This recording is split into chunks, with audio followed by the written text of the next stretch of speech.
ይህ የኢትዮ ግዕዝ የሆሮስኮፕ ቻናል ነው። የሳምንቱ የሆሮስኮፕ ትንታኔ ከመጋቢት 7 እስከ መጋቢት 13 2018 ዓመተ ምህረት።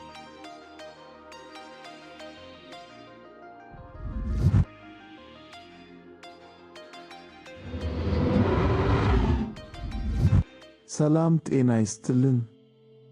የኢትዮ ግዕዝ የሆሮስኮፕ ቻናል ቤተሰቦች እንደምን ሰነበታችሁ? የሰማዩ ድርሳን በድጋሚ ተገልጧል። የከዋክብቱ ረቂቅ ቋንቋ ለሰው ልጆች አዲስ መልእክት ይዞ ከች ብሏል። ዛሬ የምንዳስሰው ሳምንት ተራ ሳምንት አይደለም። ከመጋቢት 7 እስከ መጋቢት 13 ቀን 2018 ዓመተ ምህረት ያለው ጊዜ በጽንፈ ዓለሙ ውስጥ ትልልቅ የኃይል ለውጦች የሚከሰቱበትና በምድራዊ ሕይወታችን ላይ አዲስ ምዕራፍ የሚከፈትበት ልዩ ሳምንት ነው። በዚህ ሳምንት ሰማዩ ልዩ በሆኑ ክስተቶች ተሞልቷል። በተለይም ረቡዕ መጋቢት 10 ቀን የሚውለው የፓይሰስ አዲስ ጨረቃ የቆዩ ሕመሞችን ፈውሶ አዳዲስ ሕልሞችን የምንዘራበትን ምትሃታዊ ኃይል ይዞልን ይመጣል። ነገር ግን ትልቁ ድምቀት ያለው አርብ መጋቢት 11 ቀን ላይ ነው። በዚህ ቀን ፀሐይ ወደ ኤሪስ ምልክት ትገባለች። ይህ የጸደይ እኩልነት ብቻ አይደለም፣ በከዋክብት ጥበብ ዘንድ አዲስ ዓመት የሚባለውና የኃይል ማማው ወደ አዲስ ጅምር የሚዞርበት ሰዓት ነው። በዚያው ቅጽበት መርኩሪ ወደ መደበኛ ጉዞ መመለሱ ለሳምንታት ታፍነው የነበሩ ሐሳቦችና የታገቱ ግንኙነቶች በድንገት ፍጥነታቸውን እንዲጨምሩ ያደርጋል። ታዲያ እነዚህ በመጋቢት ወር አጋማሽ ላይ የሚከሰቱ የኃይል ለውጦች ለእናንተ ምን ይዘው ይሆን? በሥራችሁ ላይ የነበረው መዘግየት በኤሪስ ፀሐይ ብርታት ይፈታ ይሆን? በፍቅር ግንኙነታችሁስ የፓይሰስ አዲስ ጨረቃ ምን ዓይነት መረጋጋትን ታመጣለች? ያቀዳችሁት አዲስ ፕሮጀክት ከመጋቢት 11 በኋላ ያለው ስኬትስ ምን ይመስላል? ከኤሪስ እስከ ፓይሰስ ያሉትን 12ቱንም የዞዲያክ ምልክቶች በዝርዝር የምንዳስበት የጥንቃቄና የምስራች መልእክቶችን የምናጋራበት የሳምንቱ የከዋክብት ትንበያ አሁን ይጀምራል። እስከ ፕሮግራማችን ፍጻሜ ድረስ አብራችሁን በመቆየት የሳምንቱን ጉዟችሁን በከዋክብት ብርሃን ምሩ። ይህ የኢትዮ ግዕዝ የሆሮስኮፕ ቻናል ነው። የተሻሉ የሆሮስኮፕ ትንታኔዎችን ወደ እናንተ ለማድረስ ያግዘን ዘንድ ቻናሉን ሰብስክራይብ፣ ላይክ እና ሼር ያድርጉ።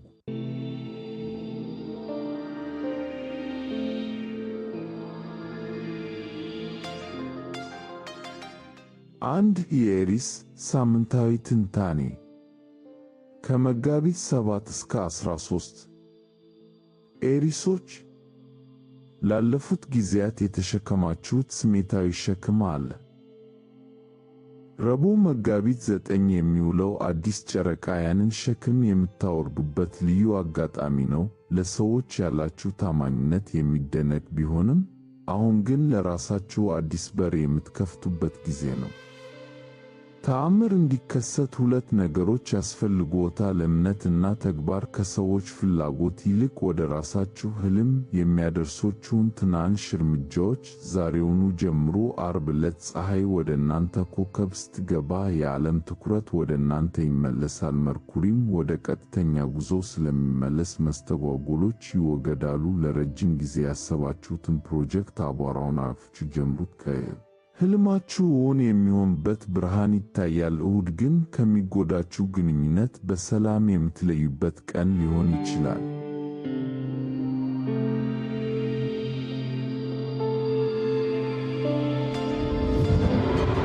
ሁለት የታውረስ ሳምንታዊ ትንታኔ ከመጋቢት 7 እስከ 13 የታውረስ ተወላጆች ማኅበራዊ ለውጥ እየመጣባችሁ ነው።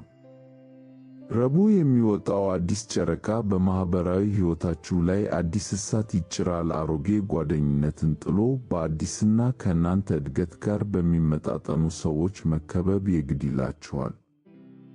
አርብ መጋቢት 11 የጸደይ እኩልነት ሲመጣ የኮስሞስ ኃይሉ እረፍት እንድታደርጉ ይፈቅድላችኋል። ያለፈውን ስሜታዊ ቁስል የምታክሙበትና ለቀጣዩ የልደት ወራችሁ ራሳችሁን የምታዘጋጁበት ጊዜ ነው። ቅዳሜ ዕለት ውስጣዊ ስሜታችሁ በጣም ይነቃቃል። እሁድ ግን አዲስ ጓደኞችን ለማፍራት ወይም ወደ አንድ ተደማጭነት ያለው ቡድን ለመቀላቀል የመጀመሪያውን እርምጃ የምትወስዱበት ምቹ ነው።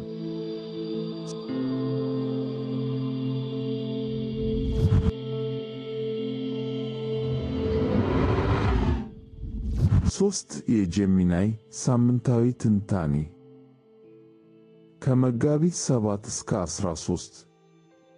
የጀሚናይ ተወላጆች በዚህ ሳምንት ትኩረታችሁ በሙያችሁ ላይ ይሁን። ረቡዕ የሚወጣው አዲስ ጨረቃ በሥራችሁ መስክ አዲስ ዘር የምትዘሩበትን ዕድል ይዞላችሁ ይመጣል። መገፋት ወይም መጠባበቅ ይብቃችሁ። አሁን ሐሳባችሁን ለሚመለከተው አካል የምታቀርቡበት ጊዜ ነው።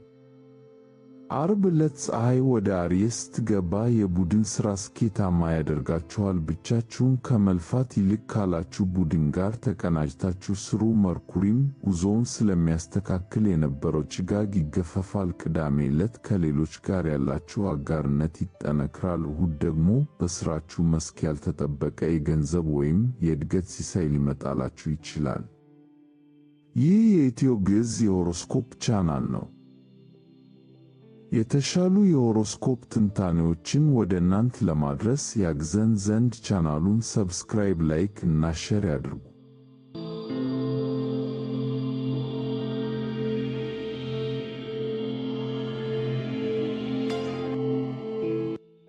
አራት የካንሰር ሳምንታዊ ትንታኔ ከመጋቢት 7 እስከ 13።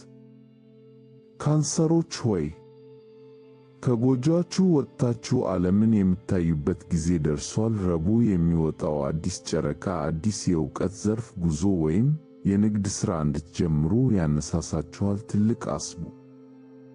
አርብ መጋቢት 11 ቀን የሙያ ሕይወታችሁ አዲስ ጉልበት ያገኛል። ለቀጣዮቹ 4 ሳምንታት ትኩረታችሁ በሥራ ግቦቻችሁ ላይ ይሁን። ቅዳሜ ዕለት የምትሠሩት ሥራ ለወደፊት ትውልድ ምን ትርጉም እንዲኖረው እንደምትፈልጉ የምታስቡበት ልዩ ቀን ነው። እሁድ ደግሞ በጁፒተርና በማርስ ጥምረት ምክንያት ያላችሁ ሕልም ወደ ተግባር የሚቀይርበትን አቅጣጫ ታገኛል።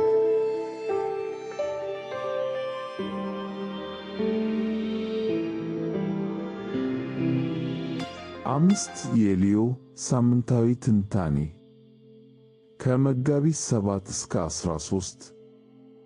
የሊዮ ተወላጆች የመሳብ ኃይላችሁ በዚህ ሳምንት ይጨምራል።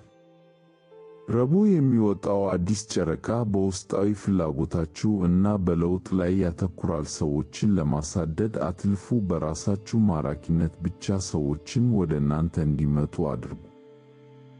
አርብ ዕለት የጀብዱ እና የአዳዲስ ሐሳቦች በር ይከፈታል። መርኩሪም ስለሚስተካከል በራስ መተማመናችሁ ይመለሳል። ቅዳሜ ዕለት ሕይወታችሁ በአዲስ መንፈሳዊ ውበት የተሞላ እንደሆነ ይሰማችኋል።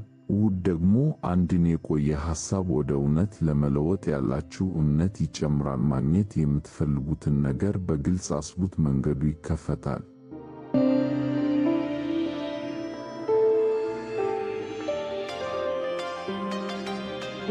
6 የቪርጎ ሳምንታዊ ትንታኔ ከመጋቢት 7 እስከ 13። ቪርጎዎች በዚህ ሳምንት የሰው እገዛ ያስፈልጋችኋል። ረቡዕ የሚወጣው አዲስ ጨረቃ አጋርነትን ያጠናክራል። አዲስ ፍቅር ለምትፈልጉ ወይም የነበረውን ለማደስ ለምታስቡ ይህ ምርጥ ጊዜ ነው። አርብ ፀሐይ ወደ አርየስ ስትገባ ትኩረታችሁ ወደ ጥልቅ ስሜቶች እና የገንዘብ አያያዝ ይዞራል። ምስጢራዊነትን ትመርጣላችሁ። መርኩሪም ጉዞውን ስለሚጨርስ በግንኙነታችሁ ውስጥ የነበረው አለመግባባት ይፈታል። ቅዳሜ ዕለት ውስጣዊ ስሜታችሁን አድምጡ። ያልተጠበቀ ጥሪ ሊመጣላችሁ ይችላል። እሁድ ደግሞ የቡድን ሥራ ውጤታማ የሚያደርጋችሁ ቀን ነው።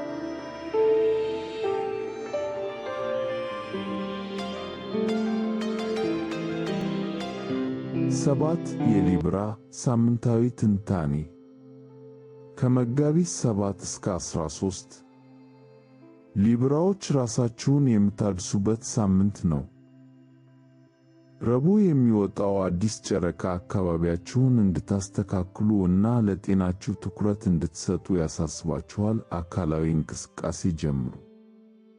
ዓርብ ዕለት ፀሐይ ወደ አጋርነት ቤታችሁ ስትገባ ከሰዎች ጋር ያላችሁ ግንኙነት ይታደሳል። የነበረው የንግግር መስተጓጎል ይወገዳል። ቅዳሜ ዕለት በፍቅር ሕይወታችሁ ላይ ተስፋ የሚጭር ነገር ይከሰታል። እሁድ ግን ትኩረታችሁን በዋናው ግባችሁ ላይ አድርጉ። ትናንሽ ዝርዝር ነገሮች ጊዜያችሁን እንዲያባክኑ አትፍቀዱ።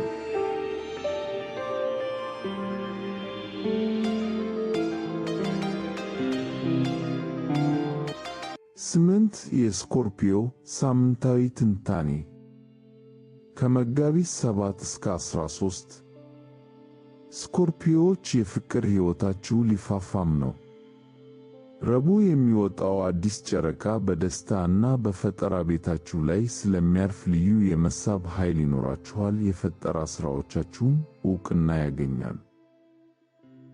ዓርብ ዕለት ትኩረታችሁ ወደ ሥራና ጤና ይዞራል። አካባቢያችሁን በማጽዳት እና ሥርዓት በማስያዝ አዲስ ጉልበት ታገኛላችሁ። ቅዳሜ ዕለት ለጤናችሁ እና ለዕለታዊ ልምዳችሁ አዲስ ትርጉም ትሰጣላችሁ። እሁድ ደግሞ በማኅበራዊ ግንኙነታችሁ ውስጥ ያለ ፍርሃት ወደፊት የምትራመዱበት ድፍረት ታገኛላችሁ። ይህ የኢትዮ ግዕዝ የሆሮስኮፕ ቻናል ነው።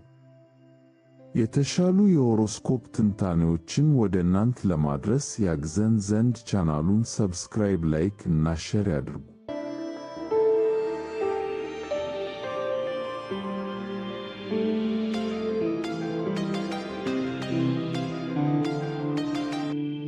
ዘጠኝ የሳጁታሪየስ ሳምንታዊ ትንታኔ ከመጋቢት 7 እስከ 13። ሳጂታሪየሶች ቤታችሁ ይጠራችኋል። ረቡዕ የሚወጣው አዲስ ጨረቃ በቤት እና በቤተሰብ ሕይወታችሁ ላይ አዲስ ለውጥ እንድታመጡ ያነሳሳችኋል። ቤት የመግዛት ወይም የማደስ ሐሳብ ካላችሁ አሁን ጀምሩት። ዓርብ ዕለት ፀሐይ ወደ አርየስ ስትገባ የፈጠራ እሳታችሁ ይነዳል። መርኩሪም ጉዞውን ስለሚጨርስ ሐሳባችሁን በግልጽ የመናገር ችሎታችሁ ይመለሳል። ቅዳሜ ዕለት ያልተጠበቀ የፈጠራ መነሳሳት ይመጣላችኋል። እሁድ ደግሞ ውስጣዊ ስሜታችሁ በጣም ስለሚሰላ ያልተነገሩ ነገሮችን የመረዳት ብቃት ይኖራችኋል።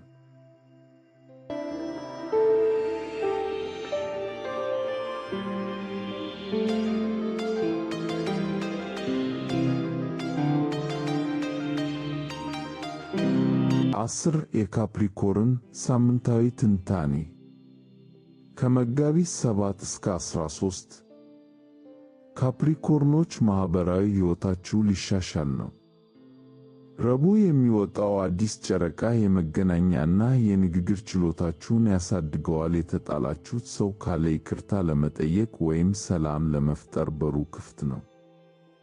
ዓርብ ዕለት ግን ከሰዎች ራቅ ብላችሁ በቤታችሁ መቆየትን ትመርጣላችሁ። ቤታችሁን ለማደስና ከቤተሰቦቻችሁ ጋር ለመቀራረብ 4 ሳምንታት አሉላችሁ። ቅዳሜ ዕለት ስለ ማንነታችሁ ጥልቅ ግንዛቤ ታገኛላችሁ። እሁድ ደግሞ በግንኙነታችሁ ውስጥ ያለ ፍርሃት ፍላጎታችሁን የምትናገሩበት ቀን ነው።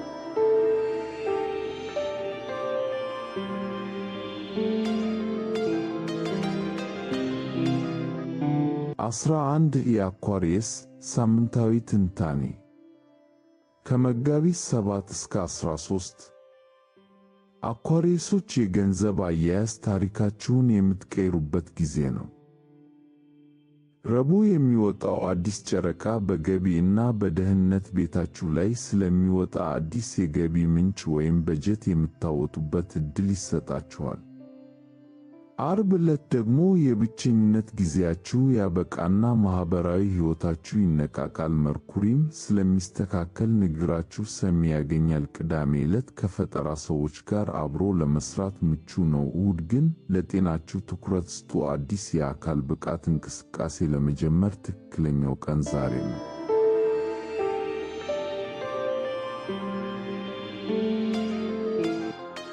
12 የፓይሰስ ሳምንታዊ ትንታኔ መጋቢት 7 እስከ 13።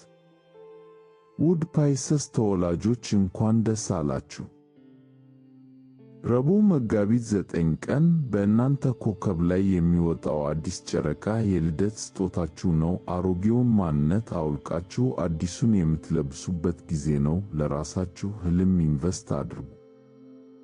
ዓርብ ዕለት ፀሐይ ከእናንተ ወጥታ ወደ አርየስ ስትገባ ትኩረታችሁ ወደ ገንዘብ እና ወደ ተግባራዊ ሥራዎች ይዞራል። መርኩሪም በእናንተ ኮከብ ላይ ሲያደርገው የነበረውን የኋላ ጉዞ ስለሚጨርስ ግራ መጋባቱ ይወገዳል። ቅዳሜ ዕለት የእናንተ ገዥ ፕላኔት ኔፕቱን ከፀሐይ ጋር ስለምትገናኝ ትልቅ የእውቀት ብርሃን ይበራላችኋል። እሁድ ደግሞ ልዩ የፈጠራ ተሰጥኦአችሁን ለዓለም የምታሳዩበት። ይህ የኢትዮ ግዕዝ የሆሮስኮፕ ቻናል ነው።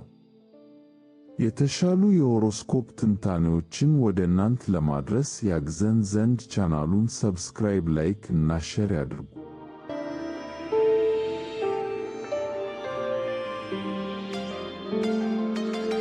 በመጨረሻም ውድ ተመልካቾቻችን የዘንድሮ የመጋቢት አጋማሽ የለውጥ የፈውስ እና የአዲስ ጅምር ምልክት ነው። ረቡዕ የሚወጣው አዲስ ጨረቃ ዘር የምንዘራበት ሲሆን ዓርብ የሚጀምረው የኤሪስ ወቅት ደግሞ ያንን ዘር ወደ ተግባር የምንለውጥበትን ጉልበት ይሰጠናል። መርኩሪም ወደ ቀጥተኛ ጉዞ ስለሚመለስ ከዚህ በኋላ በንግግር እና በቴክኖሎጂ ረገድ የነበረው መስተጓጎል ይቀንሳል። ይህ ሳምንት በራስ መተማመን የምንራመድበት እና ለራሳችን የምንቆምበት ልዩ ሳምንት ነው። ስለተከታተላችሁን እናመሰግናለን። ለቻናላችን አዲስ ከሆናችሁ ሰብስክራይብ ማድረጋችሁን አትርሱ። ይህ ትንታኔ ለጓደኞቻችሁ እንዲደርስ ሼር አድርጉት። በሚቀጥለው ሳምንት በሌላ ፕሮግራም እስከምንገናኝ የከዋክብቱ ብርሃን አይለያችሁ። ሰላም።